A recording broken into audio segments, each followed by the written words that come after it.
Okay, we'd like to start off with an invocation tonight and ask Mr. Dennis Grafa to come up.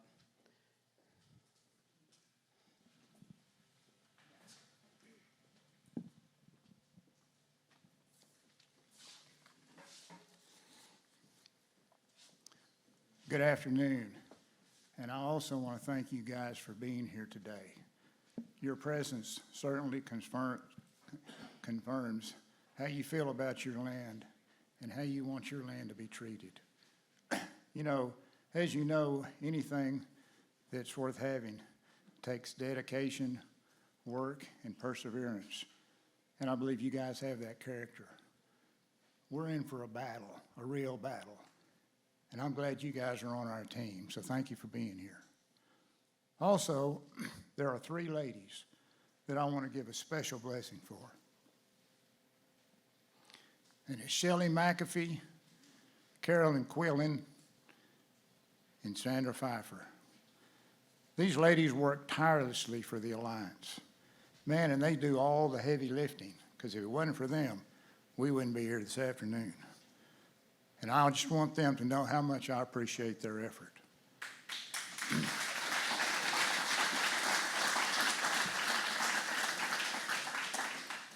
So now it's showtime. So before we get this meeting started, let's go before the Lord in prayer. Dear Heavenly Father, I thank you for this glorious day. And I thank you for this time that we can gather together as families, friends, and neighbors. Lord, we are here this evening because we need your guidance. We need your wisdom, and we need your direction as we face some mighty challenges. Lord, you've entrusted us to take care of your land and to be good stewards of that land. So now, Lord, I ask you to calm our hearts, calm our minds, and for us to be open to you. I pray that through these speakers this afternoon, you will lead us to find ways to protect your land. And Lord, I also want to pray for those government officials in Austin. Help them understand that land stewards know far better ways to care for the land than politicians and agency bureaucrats. I pray that they take a step back and realize that there are better ways to do what they're trying to do, or better yet, that this whole project is not even necessary. Lord, I know these are bold asks, and only you know the correct answer. Lord, as we move forward, please remind us that we are not alone. You are our refuge, steady hand, and guiding each step and each decision. Let your presence bring comfort in long days and restless nights. And finally, Lord, I want to thank you for the rains. I want to thank you for the life-giving rains that you have sent us. And Lord, I pray that you continue to send them to us. Please be with each of us the rest of today and give us safe travel on our way home. I offer these prayers in Jesus' name. And all the people said, Amen.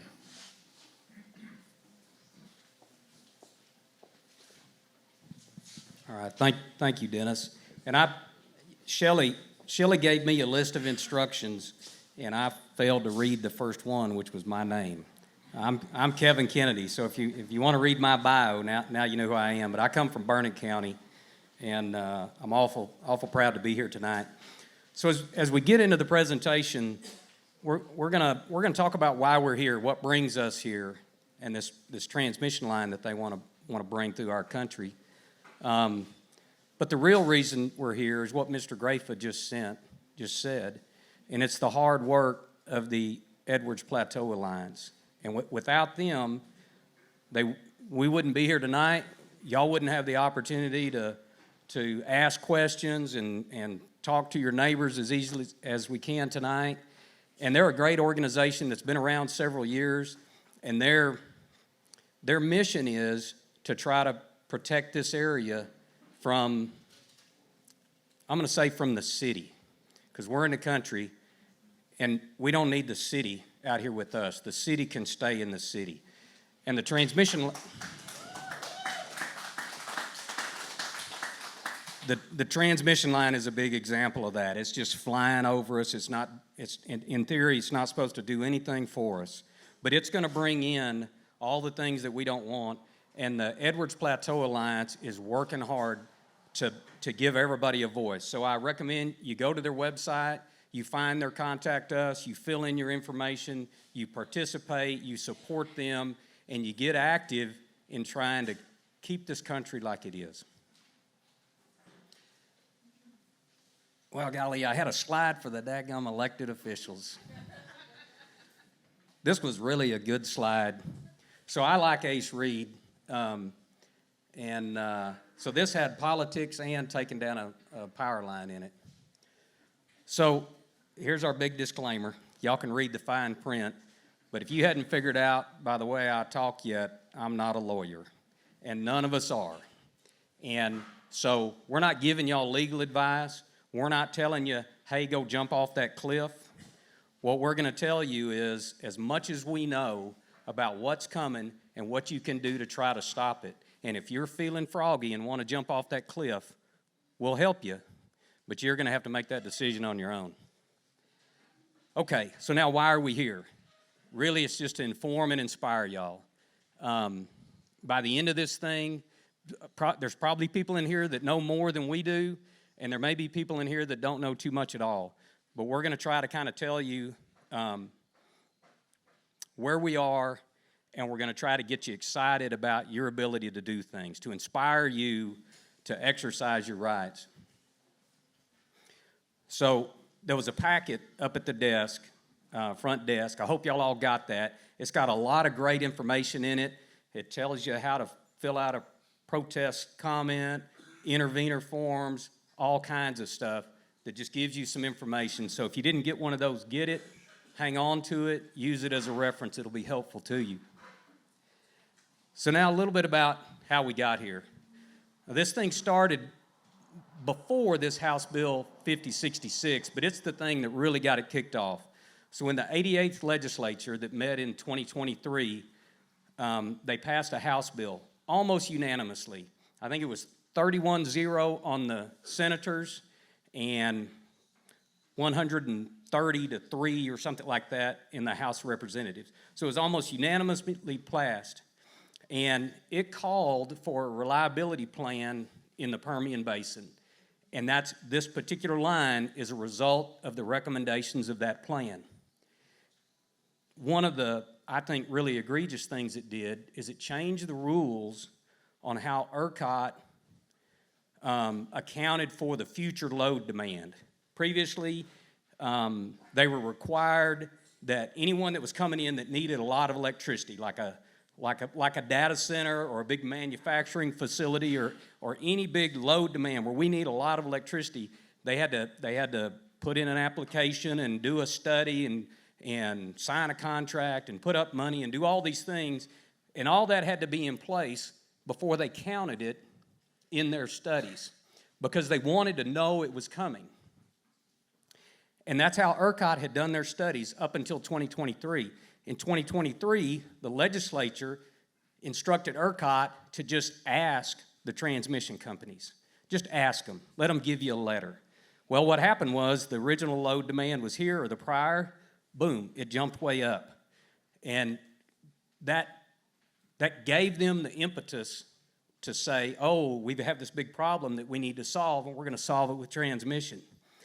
The other thing it does that was maybe worse than that is the review period on these transmission lines. Now, this one that comes through us is 200 miles, $2 billion. It used to have a one-year review period with the Public Utility Commission. The public got about the first 9 months of that to work through the issues, to really evaluate what's happening to the land, what's happening to the people, and give the people opportunity to have a voice. And the last 3 months was kind of the administrative process review and the commission making their final decision. They cut that in half to 180 days. Now, guess where they took the 6 months? They took it from the public. So the government, the courts, the PUC, they still get their 3 months to whatever they're doing. But the public now only gets 3 months instead of 9. And we are 3 weeks into that. So the clock is ticking, and it's going fast, and it's because our elected heroes in Austin, they wanted this to happen, and they wanted to limit the ability of resistance. So tonight, you get to decide whether you want to resist or you don't want to resist. Okay, so what that plan did, so that little red, I'm going to call it a square, is what that bill defined as the Permian Basin. That's around several counties out in the far west, Texas, and that's the area that they were concerned about. And the bill called for two things. The green bullet on the top and the bottom, and the green out in the Permian, it said there's a lot of oil and gas out there. We want to find it and extract it with electricity. Right now, there's not a lot of transmission. There's not a good way to move the electricity around out there. So they said, go out there and build local transmission and distribution in the Permian so we can move electricity around. And then the middle bullet, it said to increase or address the increasing availability to meet that demand, to get power into the Permian. And that plan, ERCOT, chose to do that with these 3 big transmission lines running from basically the I-35 corridor out to the Permian. They could have thought about a lot of different things, like generating the power out in the Permian, but this is how they chose to solve it. Now, to get a little bit better look at that, they called those lines import paths because they were going to import the power to the Permian, just like with China. We import, export. So they wanted to import it to the Permian, 1, 2, 3, import path 1 in the north, import path 2 in the middle, and import path 3. 1 and 2, each about 400 miles long and about $4 billion each. And they're calling for a 200-foot right-of-way, and over that 400-mile length, that's 10,000 acres. So 10,000 acres on 1, 10,000 acres on 2, 3 is a little bit shorter, 8,500 acres. That's a big impact, and that's your land, it's my land, it's your neighbor's land that they want to put that scar through. This just kind of gives you a little better layout of it, and I added those towns that are near the yellow dots are substations. So if you picture a transmission line, it's like a stretch of fence. You got to have a brace post at each end. You can't just end it at a T-post. Well, a transmission line's the same way. It's got to land at a substation, or they call it a switch. I don't know the difference. I just call them all substations. But those yellow dots are those substations, like a brace post, where they're going to land the end of that wire. And these are the towns that are close to it, just to kind of get you oriented. This is what they call them, kind of like an oil and gas lease. I saw one the other day. It was Cousin Eddie lease number whatever. Well, they got the same thing on the substations. They name them. The blue is their names, and then this is the docket number. And I think this map, or one like it, is in your packet. This helps get you located in the world. So our line is the Bell County East to Big Hill, and it's docket number 59475. So you'll hear a lot of people talking about 59475 or 475, and that's this particular one. This is the blow-up of it that y'all would have received in your packets if you got one. But we added the towns just so you kind of get an idea where it is. And this is where we live. I think all of us are directly impacted by the line. Mia and I are in Burnett County. Mia, I don't think, is right on top of the line, but Mia represents a ton of people, and she's somebody that's real important. And then you guys out on the west. But so we've come here because we've all kind of come to know each other. This kind of been a community that's building over the last, 8 or 9 months. And it was funny, my wife was out of town the other day, and for a couple of days, and she called me, and she said, "What are you doing?" I said, "I'm working on my dang transmission line." And she said, "Yeah." She said, "Well, I guess I shouldn't have asked." And she said, "I don't know if I ought to tell you this or not, but," she said, "all my friends are starting to call you Kilowatt Kevin." And, I don't know. I still don't know what to think about that, but I will tell you, it's better than what she usually calls me. So I can say that one in public. Anyway, just kind of understanding the scope and scale of this. So you can see up on the north, could be going through San Saba, both sides of Menard, both sides of Brady, both sides of Lamb Passes, could go anywhere. It's a wide open docket, and we all have the opportunity to do something about it. So this is the timeline. Kind of goes back to the passing of 5066, kind of tells you how we got to here, and that the green up there is this job. So that period from March 26th, that's when they filed the application. September 22nd, that's when they have to decide it. That's the 6 months. But we only get the first half of that, about 3 months. So it's going quickly.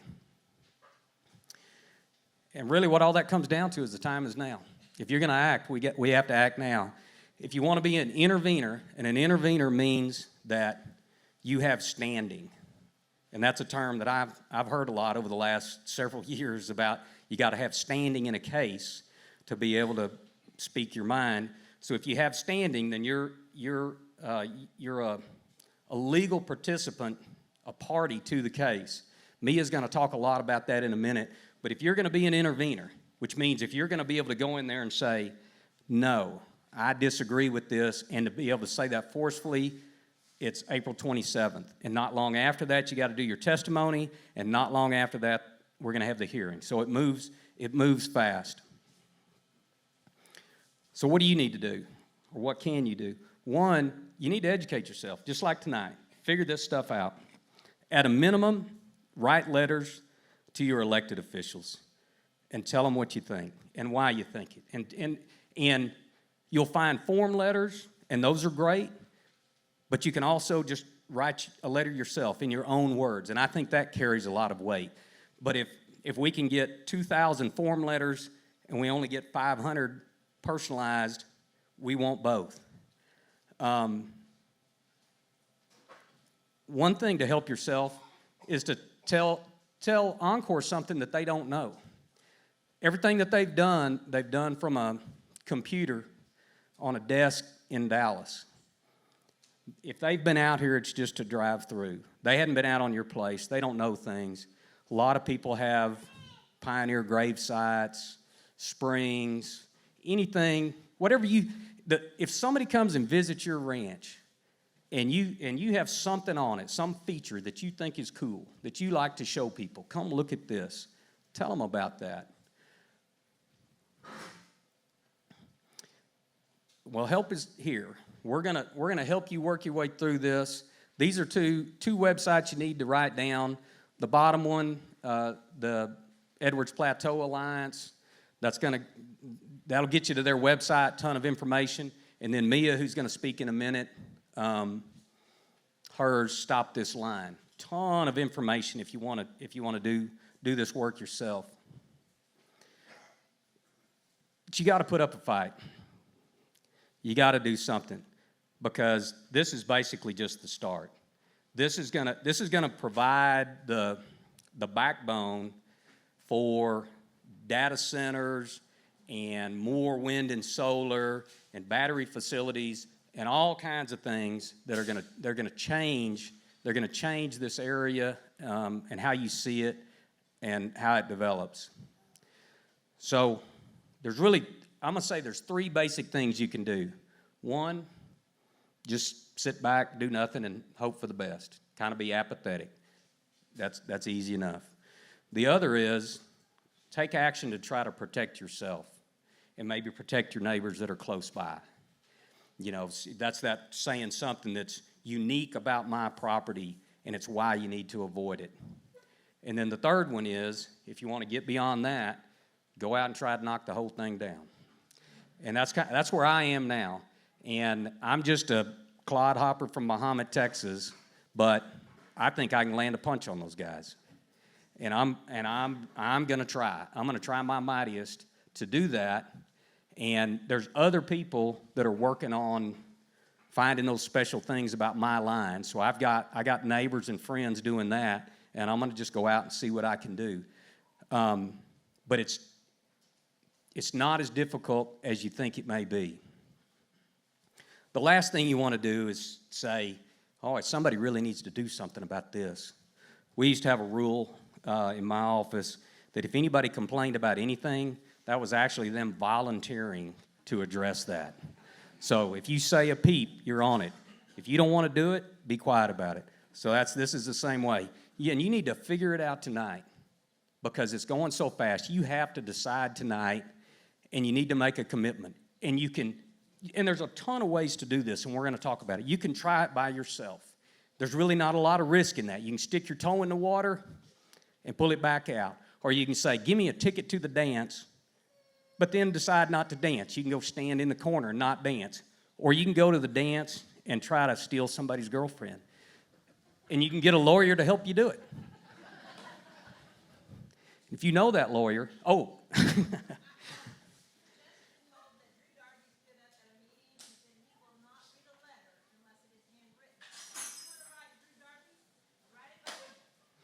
Okay, that's one of y'all's Repeat that. Okay, so what she just said is they just heard that Drew Darby, who is, I believe he's a state rep out here, he stood up in a meeting and he said, I'm only going to read letters that are handwritten.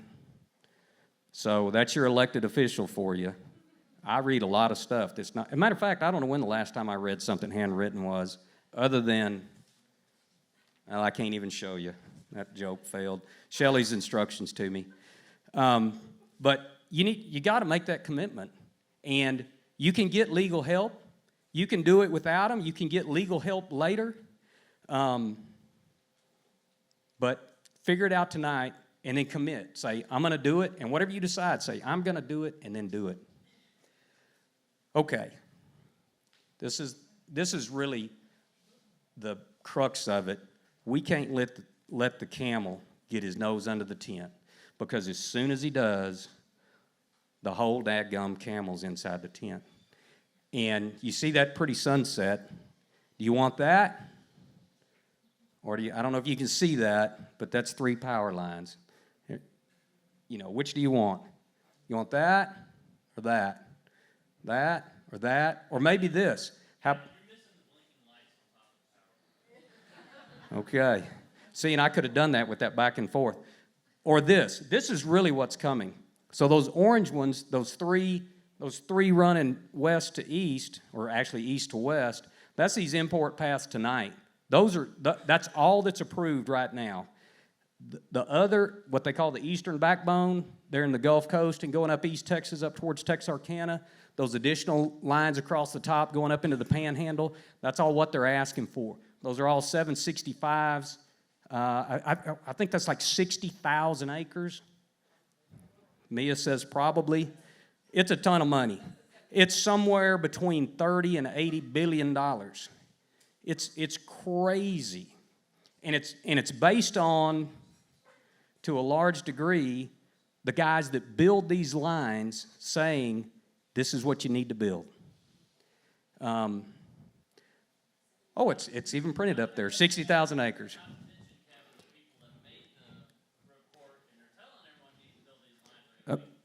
Okay, very good, thank you. I'm going to remind y'all of my housekeeping. So I'll tell you, I went to, in Bertram, they got a little Globe Theater, and Larry Gatlin was there. Little bitty room, it's like 100 people.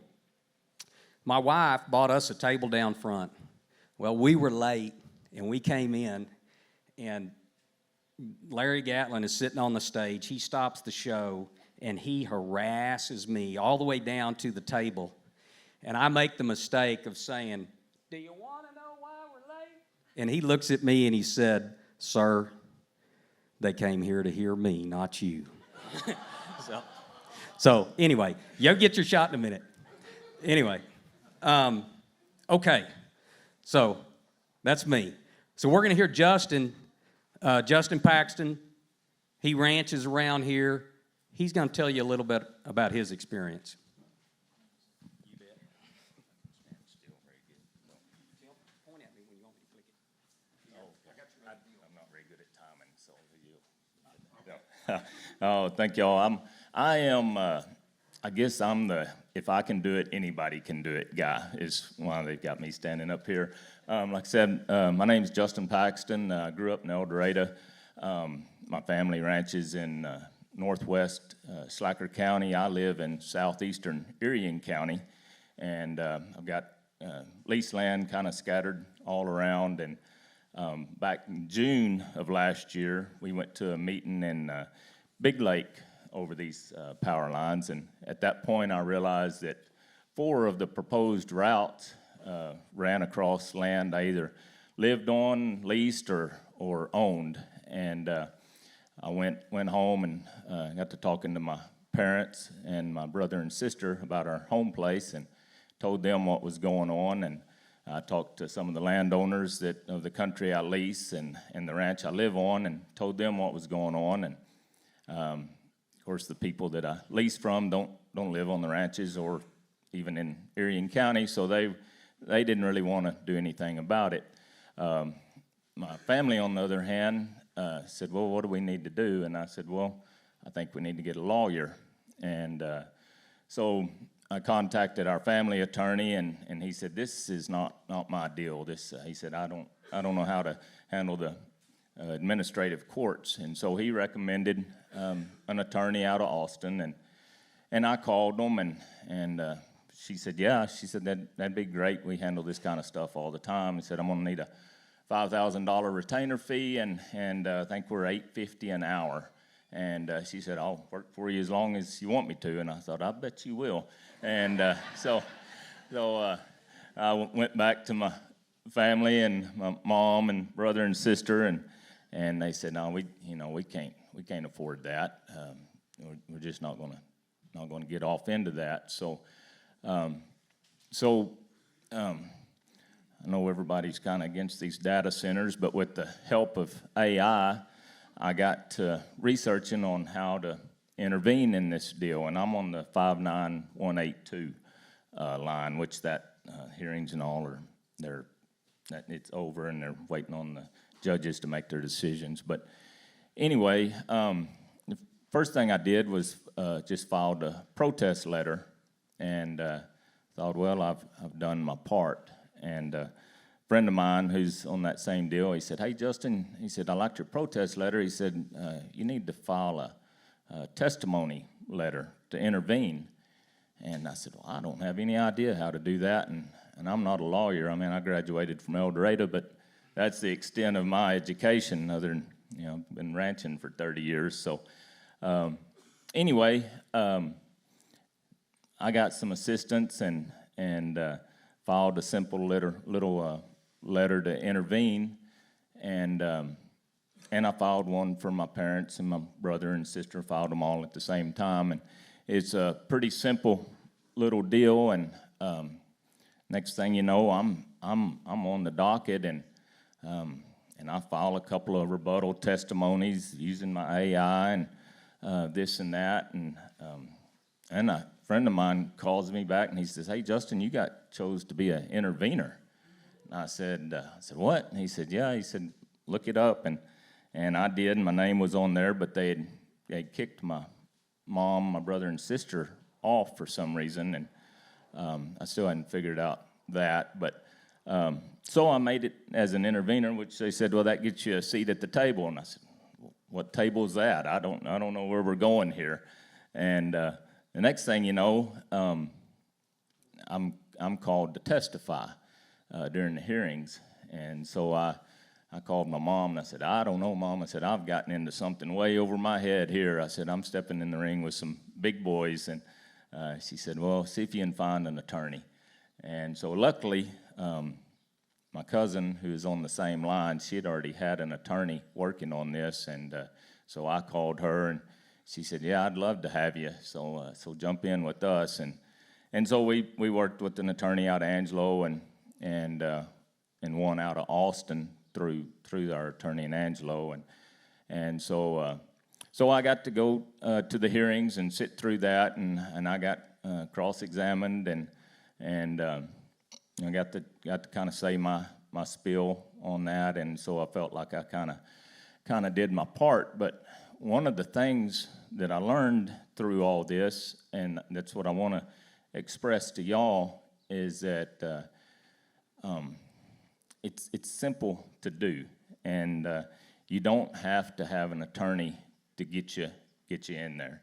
And but during all these hearings, there was lots of talk from Encore and the LCRA that, you know, this set of lines over here, nobody protested, nobody tried to intervene on them, so that they must want it over there since nobody stood up and said anything, and which wasn't the case at all. It was the fact that they didn't know what they were getting into. They were kind of scared to jump off in it, and afraid to hire an attorney, and the cost and the time, and so just to get a protest letter to intervene on that docket, let your voice be heard, and they can't ever come back and say, well, they didn't say anything, so let's put it over there.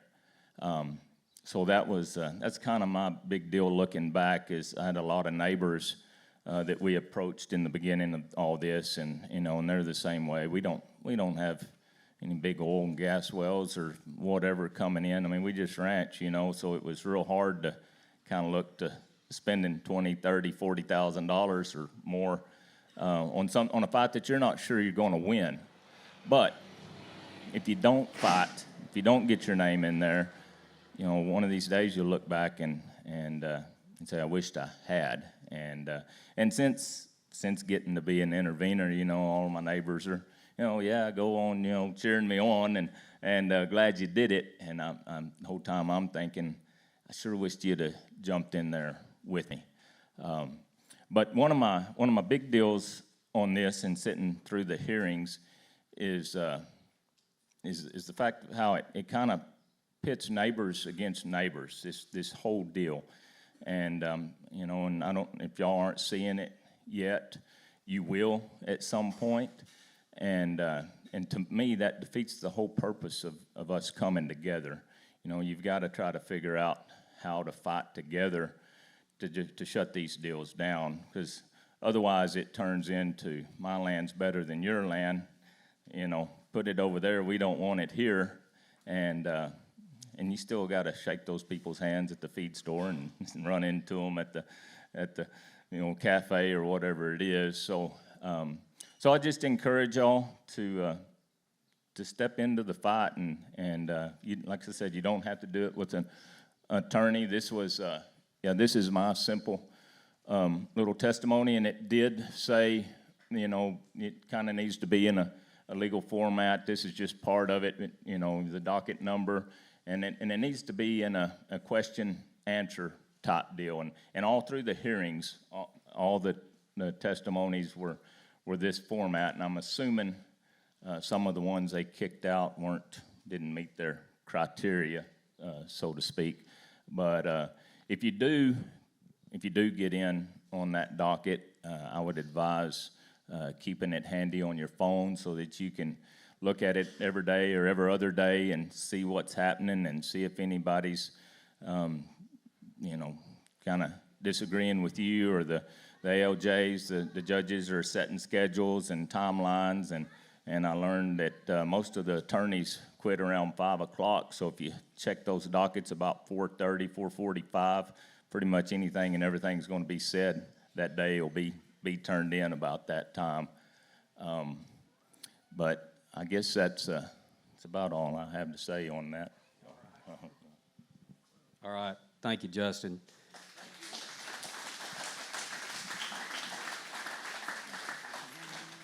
And y'all notice he said that you do it in a Q&A format, and the beauty of it is you get to ask yourself the question. You get to choose your question, and I guarantee you, if I could have done that in third grade, I'd have got through it the first time. All right, so next, I want to ask Meredith McCullough to come up. And, you know, Justin, he talked about that if you don't intervene, then they use that to lobby against you to say, oh, those people want it because they didn't say they didn't. And that's just the old squeaky wheel gets the oil, or in this case, the squeaky wheel does not get the transmission line. And I met Meredith about, I'm going to say 6 or 8 weeks ago, and Meredith, if Meredith is not the squeakiest wheel I know, I want to meet the one that is. And so we go out, we're in Austin, we're outside the PUC hearing, we're talking. She says, I'm Meredith McCall from, I might have just called you Meredith McCullough. Meredith McCall, and she said, we're out in San Angelo. And I asked her if she knew Mr. McCullough, the former district engineer at TxDOT, and she said, that's my dad. So I had an engineering company that I started in 1998, and we did highway work. We were 2 people. One of the very first jobs that we ever got was US 83 from Eden to Menard. That 4-lane divided section, my company did that. And we did a section of 87 going east out of Eden. Her dad gave me that job when we were 2 people, and it was a big job for 2 people. That helped me more than anyone can imagine. And now Mr. McCullough is helping me again by sending his daughter here to help me. And so, Meredith.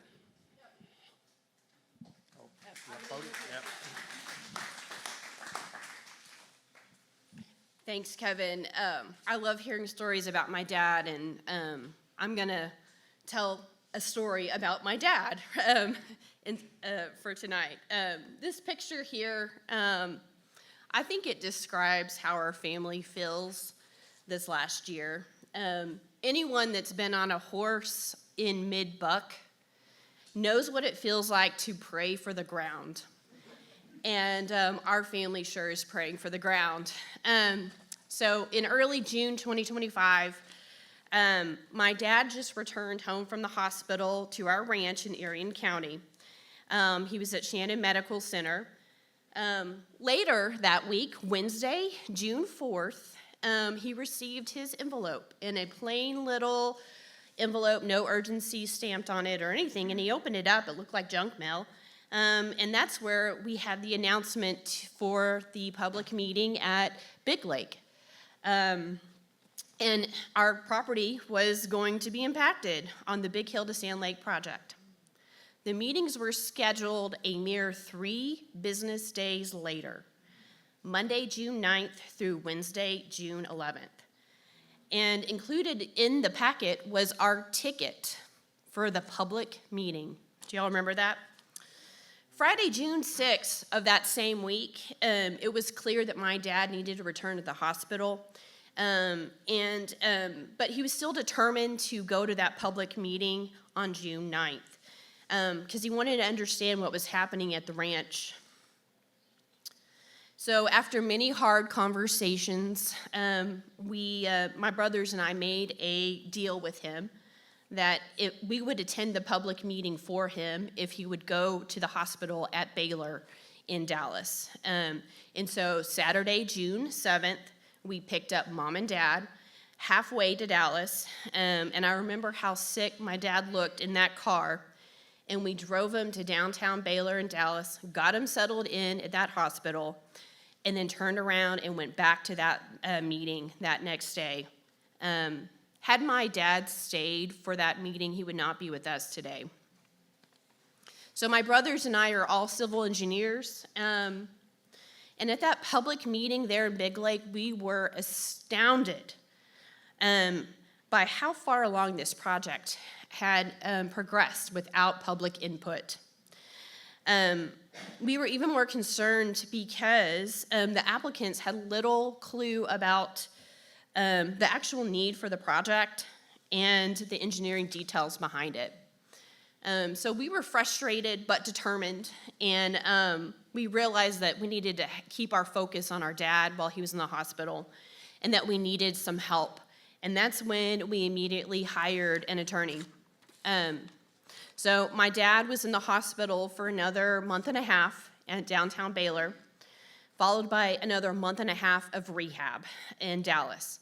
And after 3 months of intense health challenges, he finally returned to our ranch in Erie County on a beautiful August day with grass aplenty everywhere, and there were rain clouds in the sky and a beautiful double rainbow that day.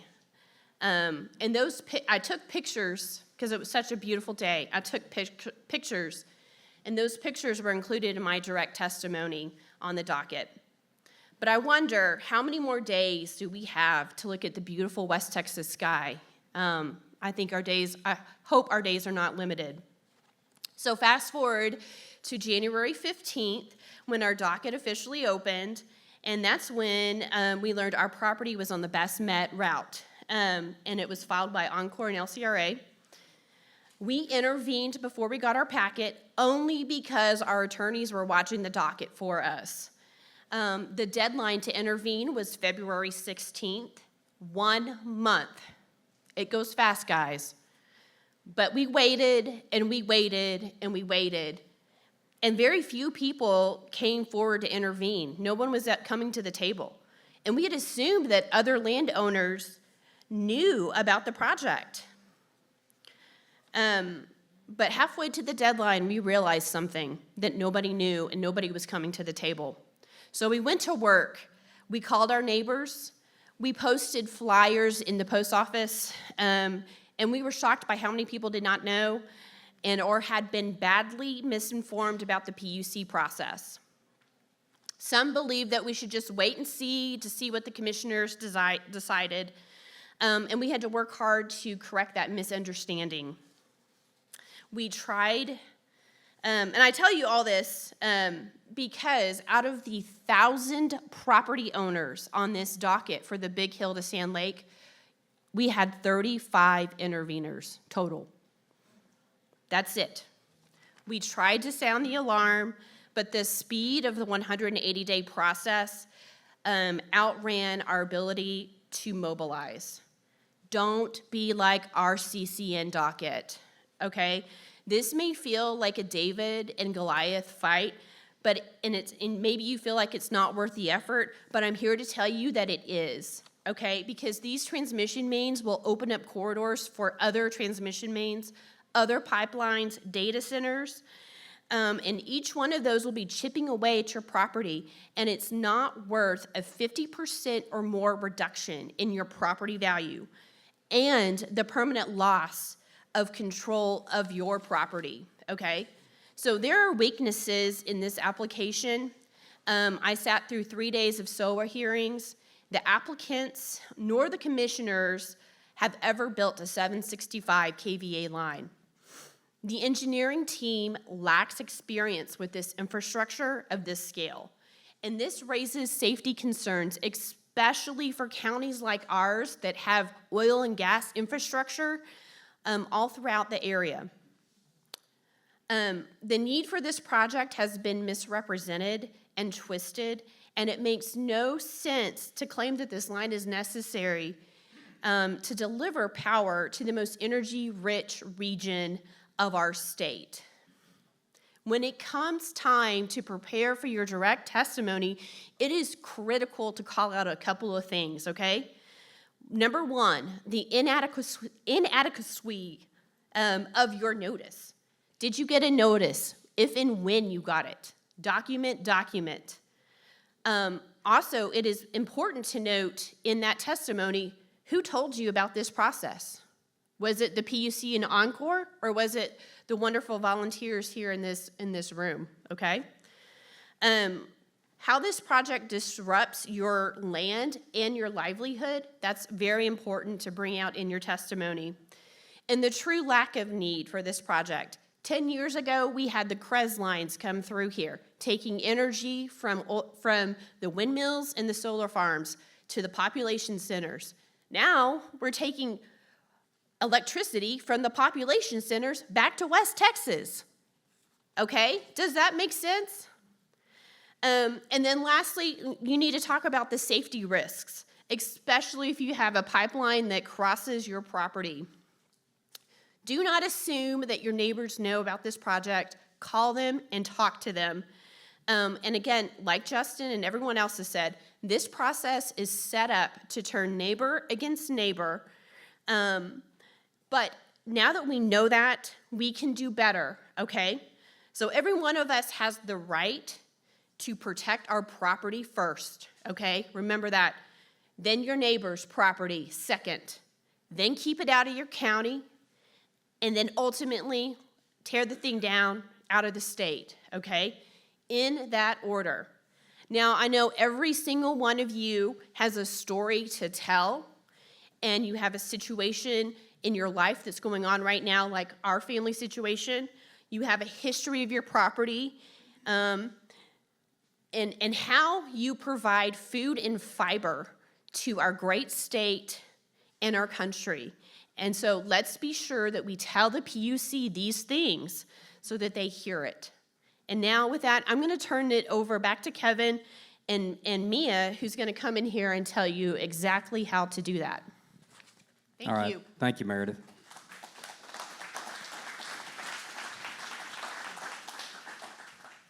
All right, so our next and final speaker is Mia Surratt. Mia's a neighbor of mine, and I don't know, y'all may be noticing a theme on our pictures, and it's hold on tight. And so Mia saw, I get credit, I picked these, I'm gonna take credit. And Mia looked at that, and she's looking at it, and she said, which one am I? She said, am I the wild-eyed dun that you don't know what she's gonna do next? Am I that paint that's running wide open but can't see where she's going? Or am I that cowboy who's sitting up there cool as a cucumber on this chaos going on below him? And in reality, she's the cowboy, and y'all are about to see that. But I didn't tell her that. I told her, I said, you're all three. And she really is. Mia is tremendous, and she's about to walk you through this process. So get your pen and paper out, take notes, and pay attention. Thank you, Mia.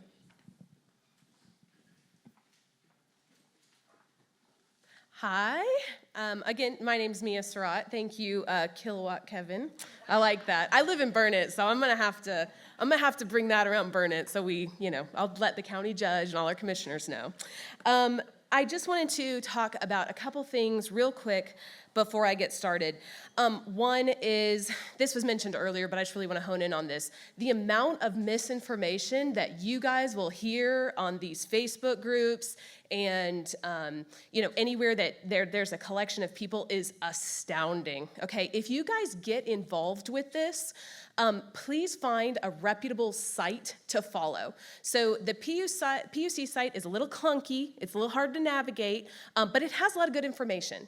You can also reach out to the PUC Office for Public Relations. They're awesome. My website, stopthisline.com. I almost take the information on my website, generally comes verbatim from the websites from like PUC and ERCOT and things like that. So Edwards Plateau Alliance also, they have an amazing website. So if you need information, you get involved with this, please be careful with what you read on Facebook especially. Just jump on those websites or email us, and we are happy to give you all the information that you need to make good decisions. The second thing I wanted to talk about real quick is Meredith kind of mentioned some things to bring up in your testimony when you're talking about when did you get this notice? Who told you? Some people still haven't gotten a notice, but they're an affected landowner. All of that information. We have 2 surveys. They had a little QR code at that table, and we'll put them on our websites and probably our emails. If you can help us by filling out those surveys, that helps us a lot because we want to take this isn't going to stop here. I'm not stopping here. Once this is decided, yes, no, where it goes, whatever, I'm going to keep going. As Kevin showed you, this is the foot in the door to a much bigger plan. We are setting the precedent for the lines that are coming all across Texas, 745, 340, 740, 765, 345, 138. all this, it's exploding all over Texas, and we're setting the precedent now. So when this is over, we're gonna keep in touch with our legislators, and we are gonna look for a solution for this long term. And we need your information from the collective group, you, all your friends, all your family, everybody, to go to these legislators and say, no, this is not cutting it. This is not okay. We need some help. And so we really need that information, so please fill that out. The other one is, it's not a survey, it's a letter. And it's just a way for you to fill out a public letter and send that to your friends and family all over Texas. As we just discussed, this is coming to all of Texas. So if you call your friend up in Dallas and they're like, well, you're next. You're next. Get involved now. We're setting precedent now. We need every person in Texas engaged in this because this is the foot in the door. So we need all of Texas to shut that door and say, no, not here. So that's really important. Those are at the back. They'll also be on our websites. We'll send out emails. Make sure you sign up for the emails. We'll send updates about, surveys that we can use to help bring information to our legislators. We'll send out important deadlines. We'll send out information as we get it. Really get involved in a group closely that you can trust, and we will help you through this process. Okay. Let's go. Okay, so the first thing I like to kind of bring up to everybody is, this is really important, and Justin touched on this a little bit too. Silence is often interpreted as consent. And I really want to start with that, okay? Because if you have a problem or your neighbor has a problem and I know I'm bad about this too, so there's no judgment here, okay? But if you're sitting there going, damn, this is out of control. This state is out of control. We just keep taking more land. We just keep dealing with more projects. It's pipelines, it's transmission lines, it's compressor stations. It's just, it just keeps going, right? The list just keeps going. If you don't do anything, you are part of the problem. You have to write a letter. It takes 2 minutes. You have to make a phone call. You would be surprised. We've got legislators here. You guys get a lot of phone calls? No, you guys don't. I've talked to them. I've talked to their offices. They don't get a lot of phone calls. But it takes 2 minutes to call and make a meaningful statement on the phone call. And I'll tell you what, if they start getting 30 phone calls a day, they're going to get a little more active. It just takes that little bit of getting involved to make a difference. So I like to start with that. PUC interaction. Okay, so most of you should have gotten this little packet, all right? We took a lot of time putting this together, so I hope that you will treasure it, okay? But I'm gonna walk you through what's in this packet, and because it's gonna correlate with the slides that I'm gonna walk through. Okay, so the first page of this packet is a comment form. Okay, so there are two, as they mentioned earlier, there's two types of people that get involved in the PUC docket. The first is a protester, okay? So you just say, I don't want this, I maybe don't want to get involved legally, or I can't because they won't let me get involved legally. I'm too far away from the line, but I still don't want it. Your friends and family in Dallas or Houston or Austin or wherever they are, and they say, I want to get involved, but I'm not allowed to get involved legally. Then they can file a comment as a protester, okay? So this first page is a form that they can use. It does not have to be this form. They can type something up on notes on their little iPhone, they can screenshot it, and they can submit it to the docket. It doesn't have to be formal. This is just an option of something that they could use, okay? So the second thing, now with that, protesters, nobody's gonna challenge what you say in a protest letter. You can say whatever you want. I encourage you to be credible and thoughtful, but nobody's gonna challenge it. They can't. It's not part of the case. But along with that, the PUC commissioners who make this decision, there's 5 of them. They're appointed, not elected. They're appointed by the governor. They can read the comments, but they do not have to read the comments. Okay, so if we got what we wanted and we filed 5,000 comments, I will just leave it up to your logic to whether you think they will read all those letters or not, okay? So if you are asking me, what's better, for me to sit down and write this beautiful letter that takes me tons of time, or to have 5 separate letters that I've come across a different thought each time? 5 letters, okay? Do it quick, do it easy, say your point, move on, okay? What we need are grains of rice because we're trying to tip the scales, okay? So we have this heavily weighted application, we have the heavily weighted interveners, and we need all these protesters to throw their letters, which are the little grains of rice. The little grains of rice start to tip the scale, right? We're showing the community doesn't support this, and that matters, but it's not so much the quality, it's most likely gonna be more the quantity, okay? So the second sheet is an intervener form, and it'll say that at the time, request to intervene. Now, this form is for landowners that would like to challenge this through the judicial part of the regulatory process. Okay, so when these get challenged, they get referred to the State Office of Administrative Hearings, and an administrative law judge, an ALJ, is going to oversee the case. Okay, now she is who decides who is allowed to be an intervener. Okay, so there is no hard and fast rule that this person gets to be an intervener and this person does not. You have to apply, you have to make your case, and then she decides. Generally, if you are traversed by the line, or if you have a livable structure within 500 feet of the line, those things mean you likely got a packet in the mail. That almost guarantees that you are going to be allowed to be an intervener if you file to be one. If you are not one of those people, and you have to check this third box down here, the other, okay? If you have to check the other, you need to add a second page where you make your case of why you have justiciable interest. What is justiciable interest?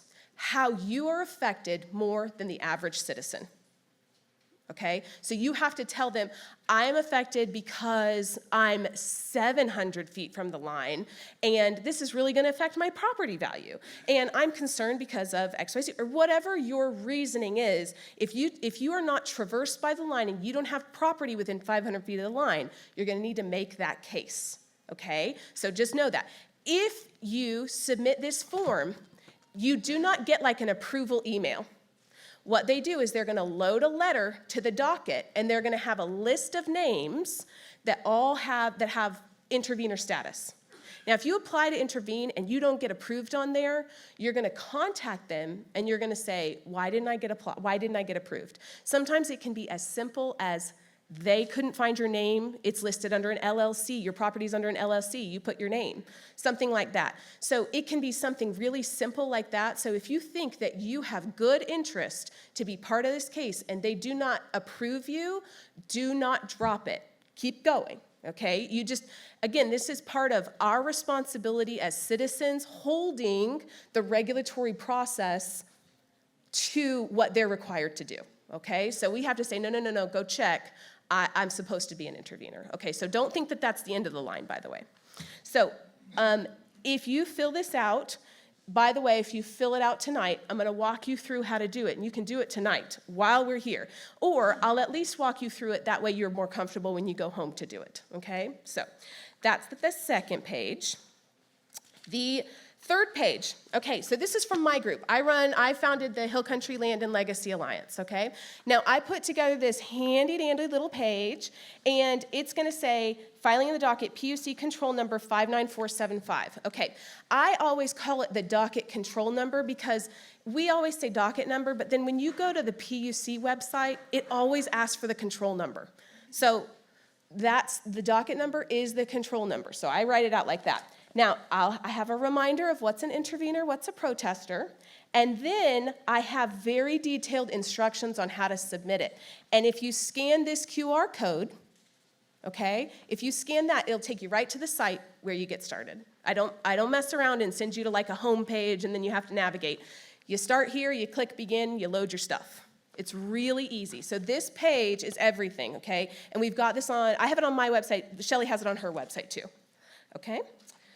So the next little sheet is just a little bit of a summary of the 765 lines from the American Stewards of Liberty. They are a property rights group out of Georgetown, Texas. They've worked a good bit on these 765 lines. They've intervened on the cases. They are fighting, they're helping form 391 commissions, whole bunch of stuff. They're a great another group, but this is just a little summary from them, and it's pretty good. Okay, so that's 2 pages. The next is a protest letter, okay? So what this is I went through and I wrote most of this, and Shelley added it or edited it to be better for this area because I focused mine on Burnett specifically. But what this letter is it is a protest letter specifically focused on the guidelines that that the PUC has to require in citing these transmission lines, in approving and citing these transmission lines. So it's going to say stuff about the cost to the citizens. It's going to talk about community values. It's going to talk about the aesthetic effect. It's going to talk about all of that. So this is really specific. But guys, you can just sign this letter, and then you snap a picture with your phone, okay? And then the upload process is 2 minutes. I have timed myself, it's 2 minutes, it takes no time. So this letter is a way for it to be really easy for you to send out a blast email to your family and friends. Say, can you print this, sign it, and then here's the instruction sheet, and can you send this into the docket for me? We need your support. This is an easy way. They don't have to think about it. They don't have to do anything. They can just submit it, okay? So the next one is key terminology, okay? This is a lot to learn. Is it still in here, the one with the drinking from the fire hose slide? I don't know. We might get to it in a minute. They had a slide where it's drinking from the fire hose, and I say that all the time because, y'all, it's so much to take in. I've had to learn. I didn't know what a transmission line was when I found out about this in August. Y'all, I had no idea, and I now lead community meetings. I eat, sleep, and breathe this stuff, and it's a lot. So we tried to put together some key terminology so that when you go home, you're like, what the hell were they talking about? What's an ALJ? You can go look at the key terminology, and it'll help you figure out what a lot of what we're talking about is. There's also that map that Kevin was talking about with the correlating docket control numbers in case you want to look at those or look into them at all. And then there's a little summary here. It's another map that we showed you where it talks about the 71,000 acres. So that's not all 765 lines. That's 2,500 miles of 765, 650 of 345, and 324 of 138 kilovolt lines. So these are, but this is a huge, huge problem. And again, when your family and friends in the other parts of Texas want to feel a little lazy and not help you out, screenshot or picture, cell phone picture. Okay, well, we're setting the precedent for you guys. So just remember that. We need your help now. This is going to dictate how your cases go. So help us now before they get the foot in the door. Okay. So now we've kind of gone over what an intervener is and what a protester is. One key note that I do want to add is as an intervener, if you file, there's no downside, okay? If you miss a deadline and you get dropped out, this isn't a lawsuit. You don't lose any money, nothing happens, you just become a protester, okay? So your stuff comes out of the legal proceeding and just goes into the regular docket, okay? So it's not a big deal. My thing is, if you think you even might want to be a part of this process, file to intervene before the deadline, which is April 27th. If you change your mind later, then you just stop. You just stop participating. You don't get in trouble, cops don't come to your house, nobody really cares.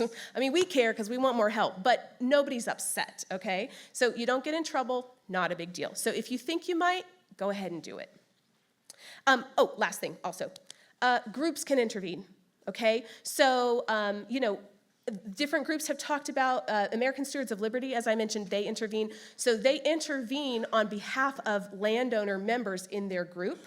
We have more groups that are talking about intervening. Sometimes neighbors will come together and intervene to stop their segment. I'm doing that with my neighbors, and we have a group, okay? So we have a group, we have one lawyer who represents our group on behalf of our members. So you can do that too. Can you do both? You can do both, absolutely. But if you just be careful because sometimes things that an individual can say can hurt the group case. So if you do both, just tread lightly and coordinate well. Okay, so I wanted to go through the packet. So these next kind of slides, we've already kind of gone over them, but just so you can see them better, this is the motion to intervene. Again, I believe that was the second page of the packet. And you must mail or load to the PUC docket control number 59475 on the PUC interchange by 5 o'clock on April 27th. 5 o'clock, April 27th. Let's just say April 26th. Just submit it by April 26th, okay? And you can mail it, especially if tech is not your thing, but I just personally, USPS is what it is. So just if you load it to the docket, you'll get a confirmation email. I think that's the best way, and it takes 2 minutes. I mean it. I timed myself. It takes 2 minutes. Okay, so... Oh, wait, this was in here, and I didn't, you know what? I think I skipped past it. Did I miss a page, guys? I did, didn't I? I'm sorry. My page is stuck together. The humidity. Ugh. Okay. So in here is also the licensing process for new transmission facilities. So that's what's on the screen up here. It's also in your packet. Now, this is what the PUC and the ALJ are required to consider when they are approving, denying, and citing transmission lines, okay? So some of the important things are let's go down here, sorry. Okay, the adequacy of existing service. So they're saying, can what we have serve what we are gonna need in the coming years? The need for additional service, the effect of granting the certificate on the recipient of the certificate and on any electric utility serving the proximate area. So they're saying, is there a benefit or is there a cost to the affected landowner? Kevin mentioned this, we don't have a substation here, you can't pull power from this. You are gonna have your land destroyed, your property devalued, and you are going to pay for the cost of this. This $80 billion plan after financing and maintenance is paid completely by the Texas ratepayers. So we pay for this in all three ways, and we don't pull any power from it. So I think that's important to remember. Other factors such as community values, recreational park areas, historical and aesthetic values. Y'all, this is you. This is your area. This is historical and aesthetic. This is us. This is the hill country. This is God's country. This is the beautiful part that we're running through, and it destroys all of that. They mentioned these towers are, I don't think they did, these towers are gonna be up to and over 198 feet tall, okay? They are 141 feet wide at a minimum. At any 90-degree turns especially, but really 30 to 90 degrees, you're looking at considerably larger, denser, thicker structures, and there will be 2 of them because of the additional tension on the lines. So these are massive, massive, massive. The right-of-way will be 200 foot in most places, and that's cleared to grass. So they're gonna take out every native tree, every oak, every wildlife habitat, everything. They're just gonna shred it to put in these towers, okay? Now, I think that that's really key to understand because the damage to the aesthetics of this area, I mean, like I said, I live in Burnett, and it's beautiful there. But my husband and I were driving around here yesterday, and we're like, wow. It's like us, but even more, like you guys have the same stuff, but you don't have anything in the middle of it. And it's just beautiful. And I think that that's really gonna be affected a lot. Environmental integrity, the probable improvement of service or lowering of cost to consumers. Well, we know that's not happening. The available capacity is unreasonable. These are the things when you make your case, everything you do needs to be centered around this sheet. These are their requirements to consider. So everything you do, it's like those essays you used to have to do in middle school and high school, right? Where every sentence has to go back to the subject, right? We need to do that here. Every key point you make, why are you telling us? Because it proves this, because they don't meet this, because they didn't do this right. This is what you gotta do. You gotta focus it around this sheet. If we do not present our information, the PUC and the administrative law judge will make their decisions off of what Encore and LCRA present. Have they been out to your property? Have they seen it? Do they know? They haven't. So you have to bring that information or they can't even know it. It's kind of like with our legislators. If we need help from our legislators, we have to tell them we have this and this and this problem, or we can't really expect them to fight for us the best that they could. okay? It works the same with this. If you want them to know, you have to tell them. Okay, intervener timeline. So say I don't want to be a protester. I'm jumping in. I want to be an intervener. Woo! It moves quick. This whole kit and caboodle, our part in this process is over on roughly, they haven't finalized it yet, but roughly June 19th, okay? Can you believe it? A case that could have 1,000 people involved till June 19th. I don't see how you could get the appropriate level of oversight in that amount of time, but that's just me and my logic. The deadlines are tight. If you miss a deadline, like I said, you will be removed as an intervener and default back to protester, okay? There's no penalty. You can always default, but you can't always intervene, okay? Submitting a letter of protest, I already kind of went through this, but one thing I do want to mention, the deadline. The deadline for filing a protest is not the same as filing an intervener form, okay? What was that intervener deadline? April 27th at 5 p.m. There we go, we're great.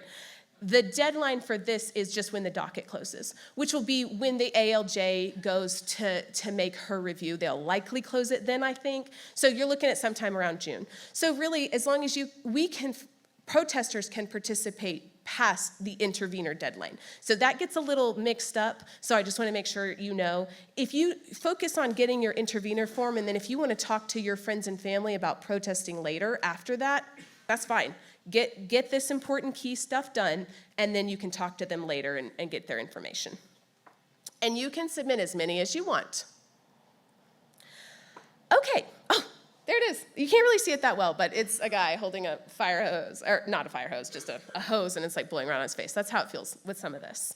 So I'm going to do a quick walkthrough on the actual filing of the paper. Now, if you have your paper here, if it's filled out, if you want to sign that protest letter, if you take a picture with your cell phone, you can follow along, or again, you can just look at this, and then it'll be easier for you to know what to put where when you do it.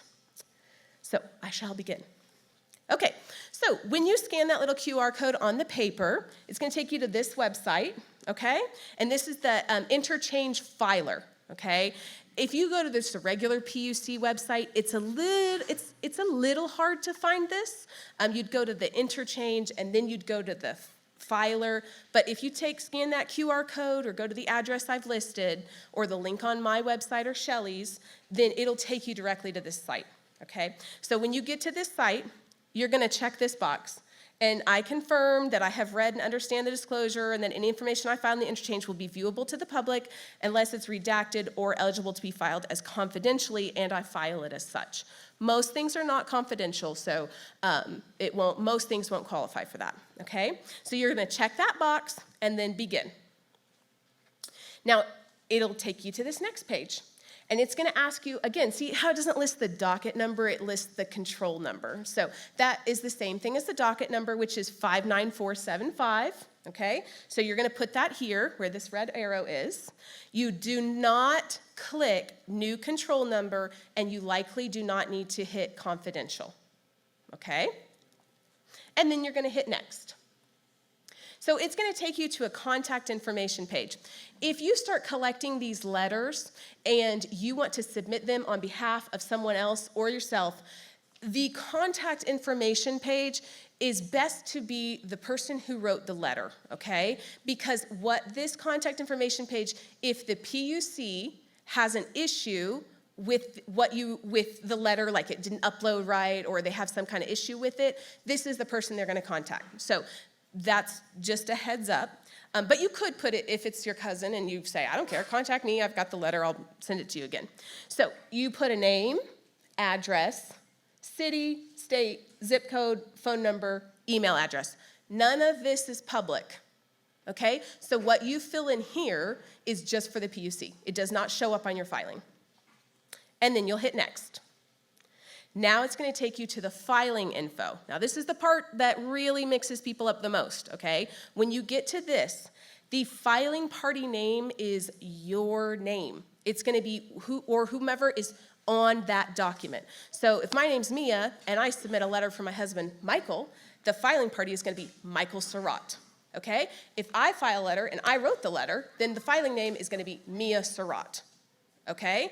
If Shelley McAfee is going to be Shelley McAfee. Whoever wrote that letter is the filing party, okay?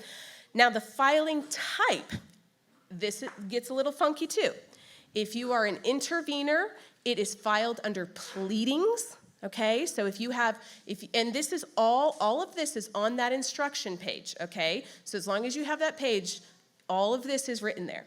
So any of your intervener applications, your motion to intervene is going to be under pleadings, and then in the filing description, you're going to write something like motion to intervene. Now, you might ask, and someone did ask in this, in a recent YouTube, they asked the ALJ, they said, if we file it wrong, if we get the filing type wrong, will that automatically disqualify us? And she said no. So if you file it and you put down letter, they don't care. They'll still let you through, okay? But this is helpful to them to make sure that you are not missed. Okay, now, for protesters, okay, you're gonna put, again, the name of the person who wrote the letter, and then the filing type for protests is letters, okay?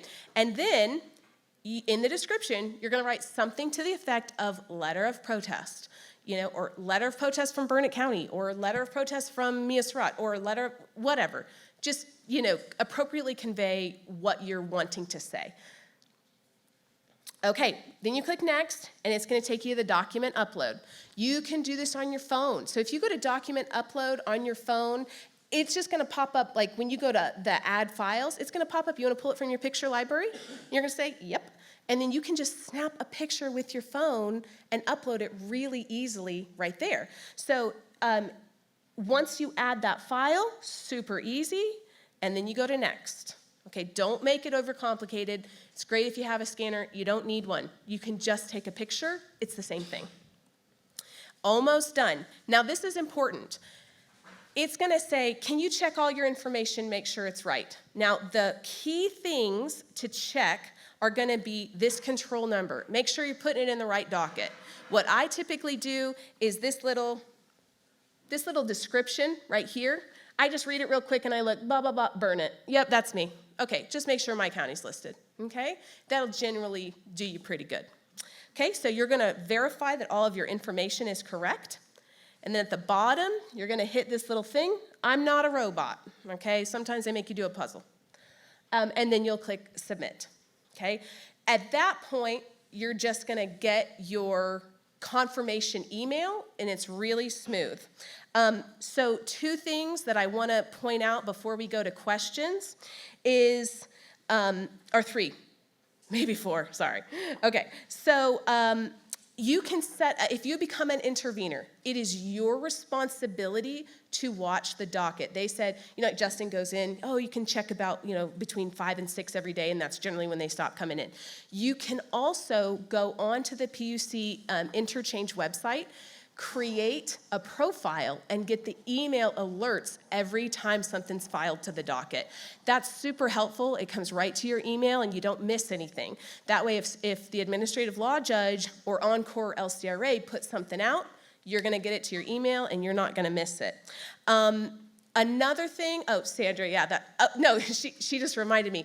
I have some signs at the back, and they're just red and black signs. Those are already paid for. If you can go put a sign on your fence just to let people know that we're all against this, I would love that.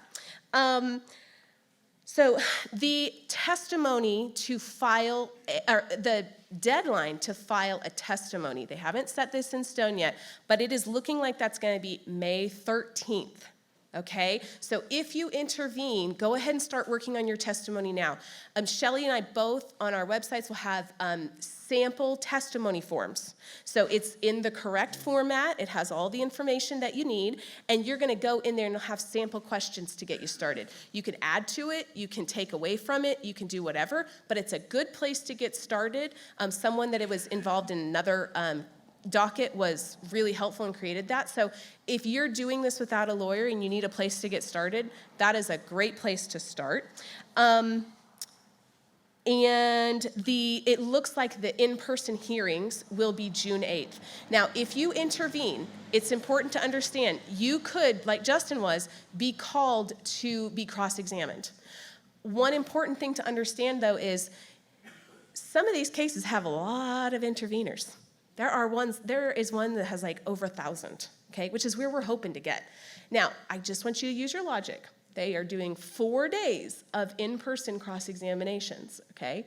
How likely do you think your chances are of being cross-examined if we have 500 or 1,000 interveners? Probably pretty low. So if you're nervous about that, again, if you don't want to go, you can drop out at any time. Don't be scared of that. The chances of you getting, in this case, getting called are a lot lower than some of the other cases. And if you decided you couldn't do it, you can just drop out. The last thing that I'll say is, I hear a lot of talk about the NIMBY thing. Y'all, I go to a lot of I've done probably about 15 of these presentations. I've been in Erie County, a lot in Burnett, here. I do this a lot. I argue with a lot of people on Facebook, like it's my job. But the biggest thing to understand with the NIMBY thing is, you do not have the personal responsibility or the legal justiciable interest to advocate for anyone else's property, okay? So if somebody says, oh, what a NIMBY thing, well, I don't want it on your property either, but that's your responsibility. You're responsible to advocate for your property, and I'm a good example of that. I am sitting there fighting for my line to not be chosen, and I'm gonna bring all the reasons to not do that, right? But Kevin's line is the other option against mine, and then there's one other, okay? So I work with Kevin. And I will give, he doesn't need my information, but I will give him any information that he needs to advocate for himself too.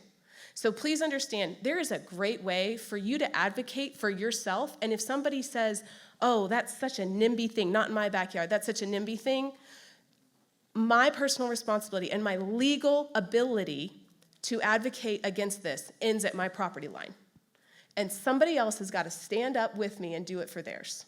Okay, so I hear that a lot. I just can't stand it. Okay, so questions? If you have a question, oh, yeah, go ahead. Did you want to take over this part? Yeah. Okay, so Kevin's going to go for the questions, and I'm going to go sit down. Justin, you got something? Oh, thank you, Mia. Oh,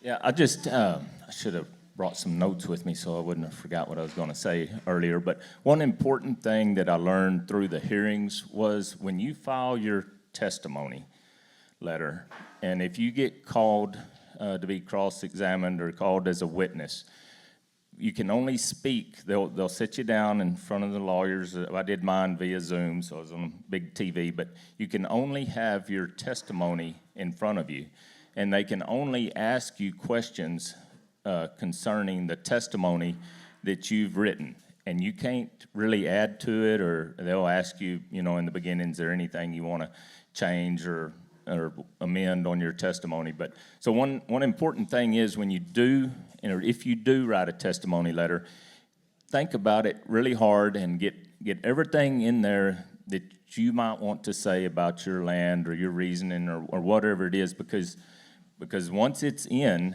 and if you get called, if you're cross-examined, they can only ask you what's on your testimony. If your lawyer's talking to you about your testimony, you can't add to it and say, oh, by the way, I wanted to add this, or I thought about this later. You can't do that. So it's a real pretty laid-back atmosphere. It's not like what you see on TV where they're just grilling you this and that, but it's pretty laid back, but you're limited to your testimony. So just be sure. That was one thing I didn't realize in doing it myself. I was in a hurry just trying to get my testimony in so I could be a part of it, and then later realized that's all I got. So that's forgot to mention that earlier. So, but thank y'all. All right, thank you, Justin. I'm going to say that Mia and Meredith kind of helped us deliver our message, which is that anybody can do this. So Mia and Meredith overwhelmed you with their qualifications and how much there is to this. But on the other end of the spectrum, you have me and Justin, and we did it. And I'm telling you, Now, he may whip me out in the parking lot later, but if we can do it, anybody can do it. And that's the message that the Edwards Plateau Alliance wants to send tonight is do it. Do it. Protect this land. Okay, so now we're gonna do Q&A. We got a mic up here. Y'all come ask. You can ask the dais. They told me that word earlier. I don't know if that's right or not.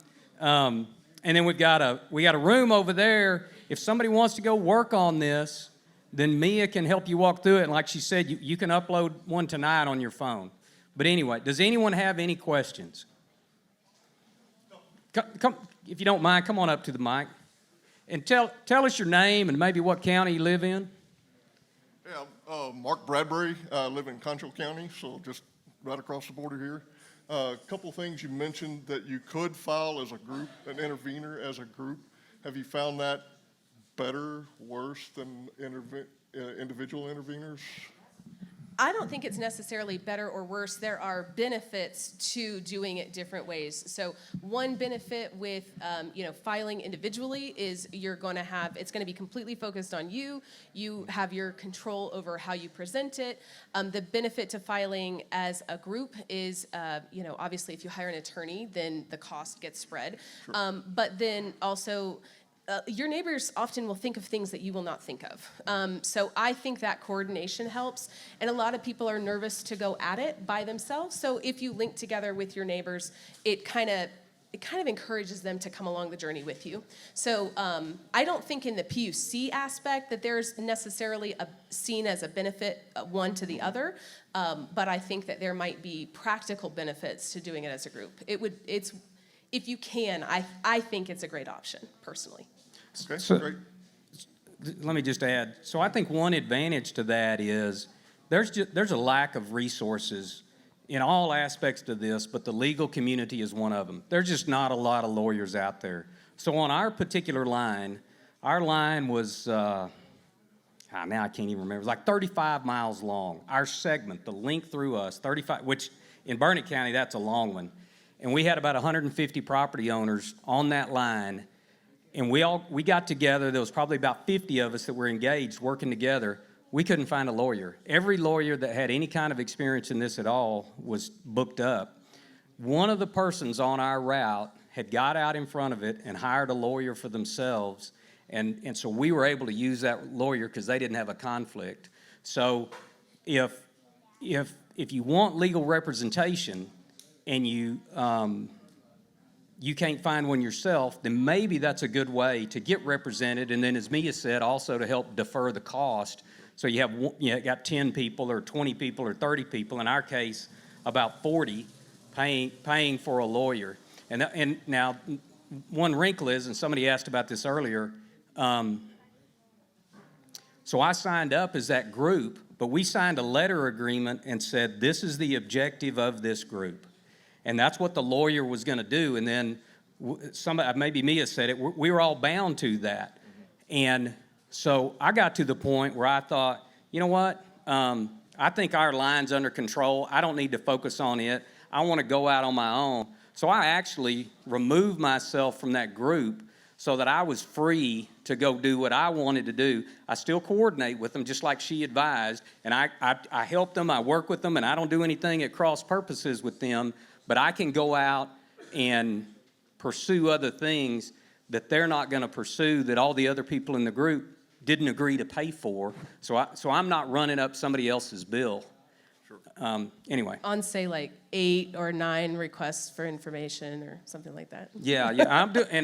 I'm doing it right now. I'm doing everything myself. I started out by myself, then I got a lawyer, and then I realized the lawyer's not nimble enough, so I started doing it myself. And that's the nice thing about this. You can make a decision today and then change it tomorrow. You can navigate this and evolve as you go through it. Cool. So a couple of other things. I did see when I was filing to be an intervener on the website, there's a time limit that you have to get all the data enter it into the form, or they kick you out and you have to start over. Yeah, it's 20 minutes, and generally, if But you If you're can't, not tech savvy. yeah, no, it should take you about 2 minutes. Sometimes I feel like that 20-minute timer almost makes people go, oh God, y'all. It does not take 20 minutes. So generally, I mean, and if you get kicked out, you just start over. It's not a big deal. But the second time you go at it, you'll be much quicker because you'll know what to expect.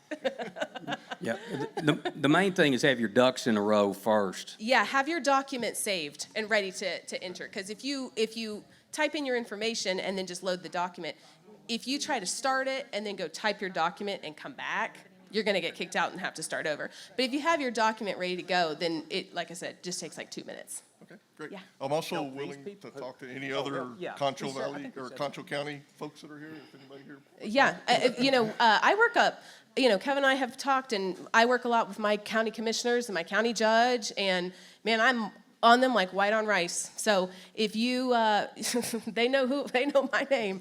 So if you guys, want to fight this as a county, get your local legislators involved. See, we had Burnett, our judge sent out a letter to all of the affected landowners in the area, said, because, people will open something from their county, right, from their county judge. You'll open that mail.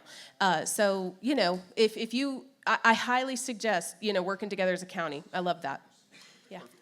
Yeah, so let me add, come on, Mr. Winters, but, so, he was cautioning about the timeout. So Mia's here, y'all can go home whenever y'all want to leave. Mia's going to be here. We're all going to be here until the last person is gone. And if y'all want to go sit down and have a little text session with Mia, she'll walk you through it. The other thing is, we're going to do a redo on the Governor Abbott deal. Apparently, you guys are not loud enough. So, what if we turn around and stand, Turn and your then up. we say it? All right. Yeah. So everybody stand up. Yeah. Stand okay. up. Come around here in front of them. All right, everybody turn around. We're going to bring the mics over here. And maybe we do like a countdown. All right, dude, you got to be loud. Can you be really loud? All right. Okay. So we'd like to send a message to Austin.